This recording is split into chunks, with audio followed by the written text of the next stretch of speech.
tanpa merendahkan, melangkah gapai tujuan. Saya sukunya Sumbawa saya.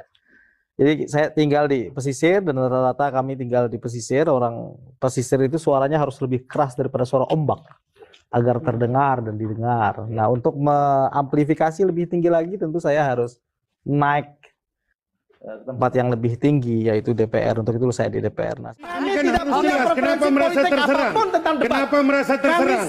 Ada apa merasa terserang? Oke, Bang Bestari boleh. Ada apa merasa terserang? Karena mengarahkan kami. Oh tidak, yang dari tadi saya tidak pernah menyebutkan bahwa itu datangnya dari paslon nomor 2. Tidak ada.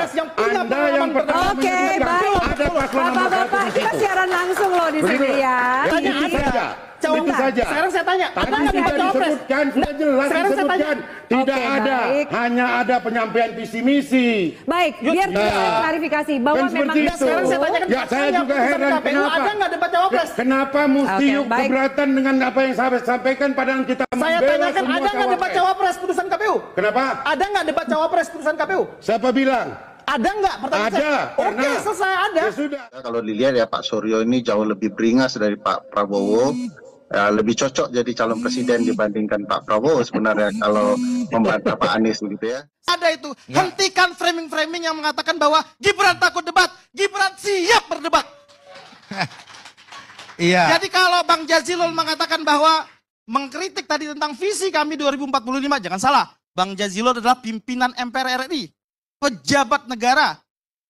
Visi Indonesia Emas 2045 itu adalah dokumen negara. Itu adalah putusan negara. Yang di dalam negara ada PKB sebagai bagian daripada kabinet. Dan Bang Jazilul adalah pimpinan MPR RI. Itu adalah putusan negara. Itu putusan negara. Nggak boleh abang sebagai pejabat negara mendekonstruksi sesuatu yang menjadi produk negara. Mengkritik 2045 terlalu jauh Pak Prabowo tak akan sampai. Saya mau mengingatkan, ini bahasa terakhir saya ke Bang Jazilul. Sebagai nasihat dari seorang adinda dan seorang murid kepada sang kiai, beliau di kiai saya. Bang, 17 Agustus 1953 itu adalah ulang tahun 1 Windu, Negara Kesatuan Republik Indonesia. Pidato Soekarno saat itu adalah, kami tidak memimpikan membangun negara ini hanya 1 windu, tetapi 1000 windu lamanya. 1000 windu itu 8000 tahun. Imajinasi Soekarno tentang kita sebagai satu entitas negara bangsa itu 8000 tahun. Kalau menuju 2045 dikatakan terlalu jauh, itu aja 20 tahun. Dan itu kewajiban berdasarkan undang-undang untuk harus membangun RPJPN 20 tahunan. Sebagai RUU bikin catatan, saya menolak menunjukkan. Apa urusan Anda memaksa orang lain menerima? Tidak bisa, karena Anda disumpah. Tidak bisa. Sumpah demi Allah. Kami dibahas.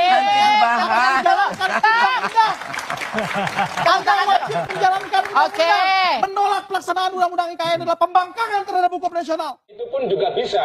Ini yang tidak baca undang-undang nih Bapak ini. Loh, bagaimana tidak baca undang-undang? Pembahasan ulang juga ada larangan. Diatur di undang-undang berapa Pak? Bagaimana maksudnya? Tata cara pembuatan undang-undang itu diatur dalam undang-undang berapa? Apa yang Anda takutkan dari pasal undang-undang MD3? Coba Semua pasal orang di situ. Yang mana pasal berapa? Pasal berapa? Pasal berapa? 73 dan 74, Bung. Pasal 73 itu terkait daulat kuasa rakyat. Saya kasih tahu, model politik paling tua itu politik feodal. Itu politik paling tua. Paham feodal nggak? Kekerabatan. feodal artinya tanah, arti dasar dari feodal. Iya, itu politik yang menggunakan akar kekerabatan. Bukan, feodal dasar daripada bahasa Latin, asalnya adalah tanah artinya. Oke, ya, sebuah pola hubungan sosial yang berbasis pendapat, tapi tanah. Iya. Saya well known kalau masalah itu. Saya so well known. Kita mesti menjadikan Indonesia sebagai kekuatan superpower baru. Supaya bangsa muslim terbesar di dunia ini, yaitu Indonesia ini, bisa menjadi saksi bagi umat manusia seluruhnya. Itu maknanya. Begitu kita menerjemahkan ayat-ayat Al-Quran ke dalam gerakan politik kita. Dalam makna itu kita sadar.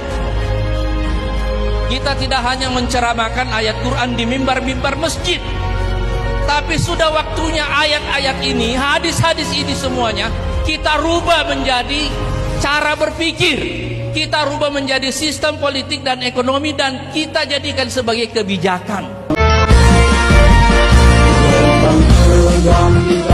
Rakyat Indonesia, menuju ke